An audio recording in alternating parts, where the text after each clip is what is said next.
Здравия, дорогие друзья! Мы снова в гостях у Светланы Николаевны в издательстве «Белые альвы». И я вот вижу на столе опять много новых замечательных книг. Светлана Николаевна, что у вас тут за великолепные новинки появились? Много новинок интересных, конечно, все необычные книжки.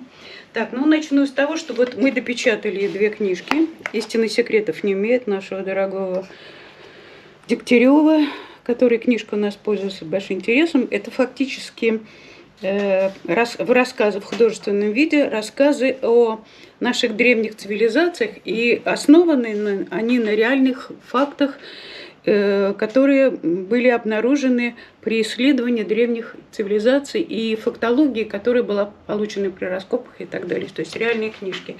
Советую, потому что вообще Владимир Николаевич очень увлекательно пишет. И неожиданное будет для многих будет открытие. Если мы начали вот с исторических вещей, тогда пройдусь. Вот, наконец, мы говорили раньше вот о первых книгах Юрия Николаева. Было у нас две книжки были, тогда рассказано о них. Вот вышла третья книга «История западных славян». Книги чем интересны? Потому что они все основаны на личных экспедициях Николаева по Германии, общении с музейщиками, с людьми, которые там проживают. То есть и основаны на источниках немецких авторов, которые вскрывают как раз кто в Германии, это Южная Балтика, как заселились туда славяне, как они жили, быт, традиции. И самое интересное, что даны родословные не только германских якобы князей, но и те, которые были залежащие, там шведские, датские и так далее. То есть книга очень насыщенная, фактологически, очень много иллюстраций. Поэтому те, кто интересуется, по-настоящему интересуется историей, особенно историей Германии и наших славянских основах, которые там есть, советую прочитать эти три книги. Обязательно три нужно, потому что они последовательно дают материал. Книжка, вот эта великолепная книга, вышла четвертая книга Татьяны Поздняковой, тоже Германия. Но эта книга чем интересна, это фактически славянское происхождение Екатерины II. Татьяна живет сейчас и работает в Германии. У нее есть доступ в библиотеке к первоисточникам, древним книжкам, которые как раз вскрывают историю, то есть, вернее, подтверждают фактологически историю славянское происхождение Екатерины II. Здесь тоже есть родословная рода Екатерины II, есть цветные иллюстрации, и есть, мы просто всегда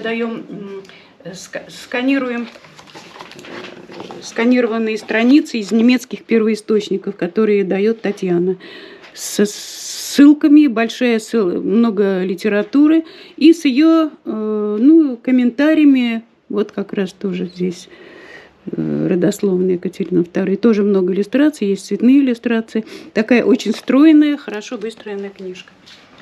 Считаю, обязательно для тех, кто слышал об этом, но не знает действительно настоящих источников и реальных фактов, можно обратиться к этой книжке. Теперь вот тоже, раз мы начали историю, вот вышла книга про совершенно необычное, с необычным названием, называется «Рыжий нарок», в скобочках «Нравоучение от русскому языку и полярной звезде». Автор сам не историк, но историком он стал почему? Потому что у него 4 детей, такой многодетный отец, 2 дочери и 2 сына. И когда он увидел и посмотрел, что в наших учебниках по истории пишут, он немножко так был ошеломлен и решил туда поглубже нырнуть, туда и заниматься этим. И когда он начал копать все эти вещи исторические, он увидел очень много сходства между православием, тем нашим ведическим православием, то, что связывает ислам, Коран и вот эти первоисточники древние, очень много сходства. И много фактологий, неожиданные совершенно выводы в этой книге, совершенно много интересных фактов, которые, я думаю, многие будут просто, скажем так, удивлены, ошеломлены. Очень много иллюстраций, здесь порядка 300 иллюстраций. Книга не разбита на разделы, но она выстроена так достаточно последовательно. Здесь тоже есть цветные вклейки и карты, и много. Здесь касается всего. И традиции, и русский язык, и культура. Но самое интересное, вот что интересно, почему ода русскому языку, потому что очень многие вещи вскрывает и факты он через русский язык. И совершенно будет неожиданно, в том числе и наши древние источники, Библия, Коран. Вот это взаимосвязано и интересно через русский язык. Так, теперь что? Мы большое внимание уделяем медицине такой альтернативной. У нас есть серия медицины здравого смысла. И в этой серии у нас вышло вот 3 книжки, самые последние. Вышла книга переводная, перевод с английского языка «Правда о холестерине» или «Научное разоблачение статинного мошенничества». Автор сам датчанин, профессор. Он сам закончил датский университет, но работал, он сам врач по образованию, но работал клиницистом в Швеции долгое время, получил звание там профессора, и он доктор философии. И он многие годы, он уже в возрасте, вот его, тут есть его портрет, многие годы занимается разоблачением вот этого направления, связанного с холестерином. Он не возглавляет, вернее, является участником сообщества такого европейского, в которое входит больше 100 врачей со всей Европы. И о том, что ведь у нас о чем говорят, что холестерин это очень вредно.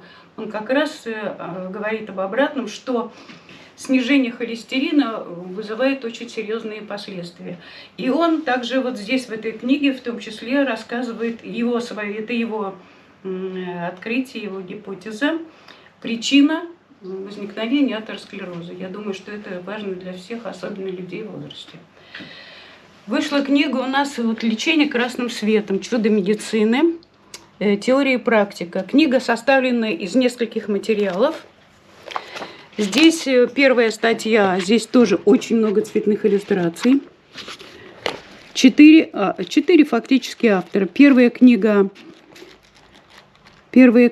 – это статья вводная от Цуковского, известный физика, которой он дает историографию фактически этого вопроса. А дальше 2 большие работы иностранных авторов, которые занимаются лечением непосредственным, красным светом. И результаты, и методики. Здесь все очень полезно, очень доступно, простым языком написано. Хорошие переводы.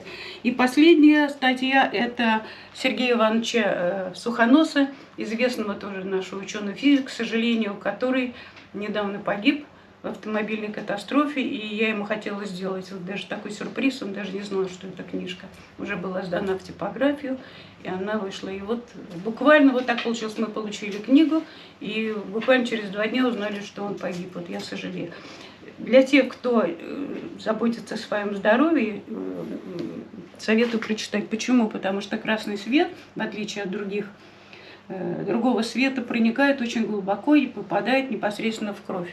И поэтому через кровь очень эффективно происходит лечение при любых заболеваниях. Здесь, кстати, рассматриваются разные мощности красного света, при каких болезнях нужны сеансы по времени. Ну, в общем, очень подробная книжка, практически она объясняет, почему такой эффект имеет красный свет воздействия на человека. Но самое интересное, здесь очень много именно практических советов, которые нужны каждому человеку.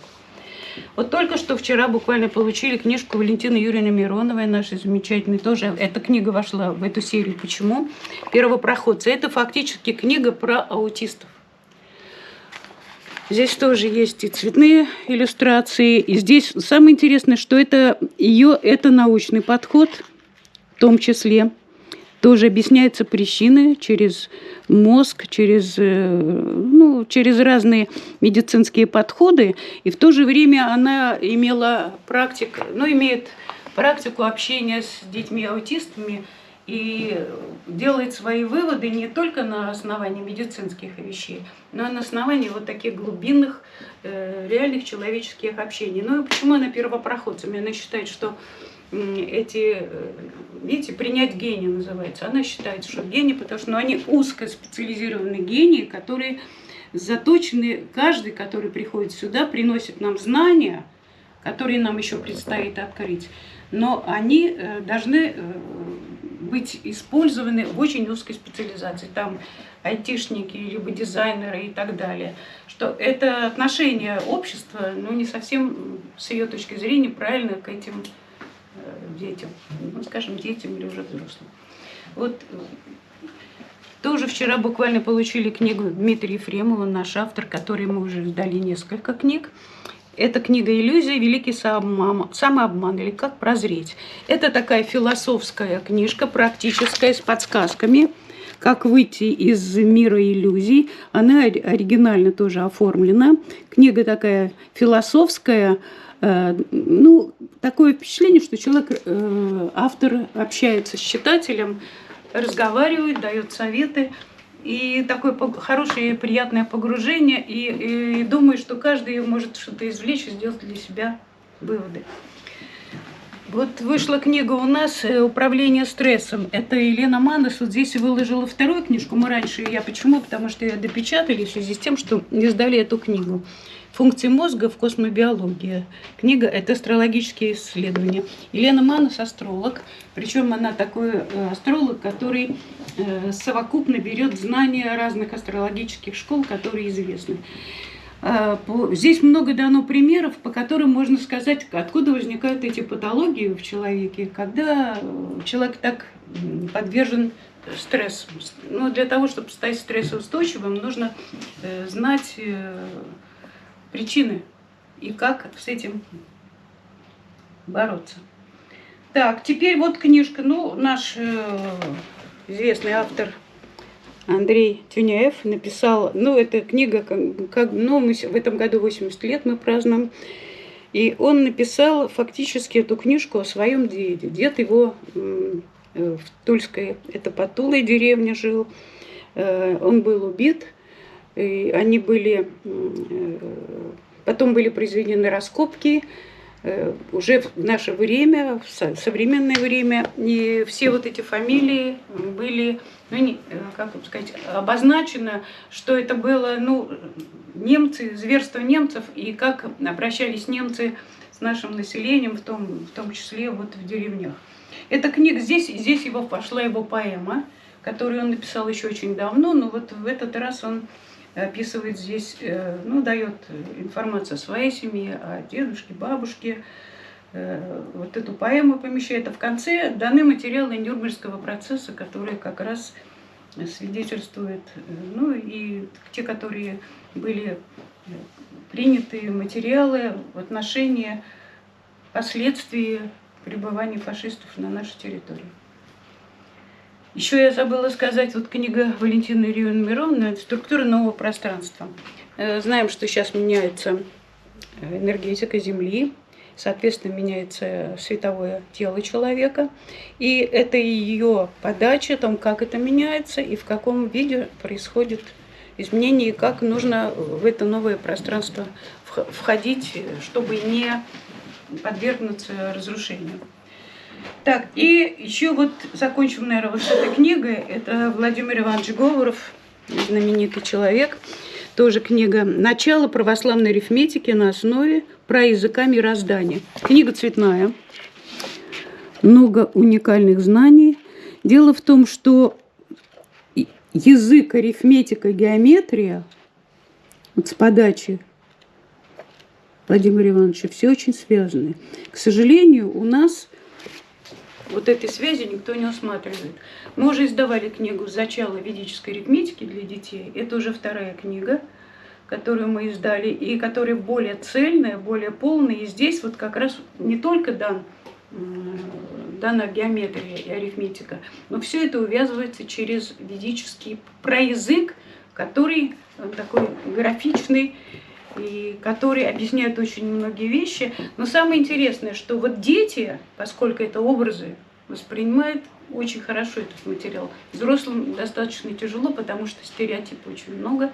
Это заложено в школах, в институтах. Ну и вообще человек иногда боится выйти за пределы своих границ. А это позволяет расширить эти границы и получить вот уже знания в другом виде. Приглашаю всех в наш интернет-магазин. Все книги сейчас очень активно продаются на Озоне, на Wildberries, поэтому кому удобно, можете заказывать там, можете приходить к нам, звонить, писать или покупать в интернет-магазине. Благодарю Николая за очередную встречу. Спасибо, Светлана Николаевна. Конечно, обязательно загляните в описание, закрепленный комментарий. Все ссылки на эти замечательные книги вы легко найдете там. Еще прошу прощения, забыла одну книгу. «Легенда 10003». Автор Дмитрий Соколов, но эта книга, вы знаете, поняли уже о ком. Это книга, посвященная закрытой ВЧ 10003, которой руководил Савин. Сейчас эти некоторые материалы рассекречены, и здесь как раз эти материалы даются. Здесь вот рассказано много о женской команде этой ВЧ, о том, чем занимались, об этих женщинах, вся информация о них дана, чем они занимались, как они работали. И видите, даже тут есть на полигоны съемки, на подводных лодках и так далее. Ну вот эти нам теперь интересно, что мы имеем доступ к этому. Но еще интересно то, что как сейчас в наше время применяются эти знания в социальном плане. И какая у них есть программа, и уже они сейчас работают, приглашают к занятиям, которых обучали уже военных людей. Теперь уже можно граждански пройти обучение по этой системе. Поэтому здесь есть все данные, можно тоже присоединиться к этому направлению. Ну, наверное, тогда все. Спасибо, Светлана Николаевна. Мы встретимся, наверное, уже летом, потому что я знаю, что у вас сейчас в работе еще несколько замечательных книг. В работе. Как раз вчера сдали еще 2 книжки. Так, до новых встреч. Спасибо.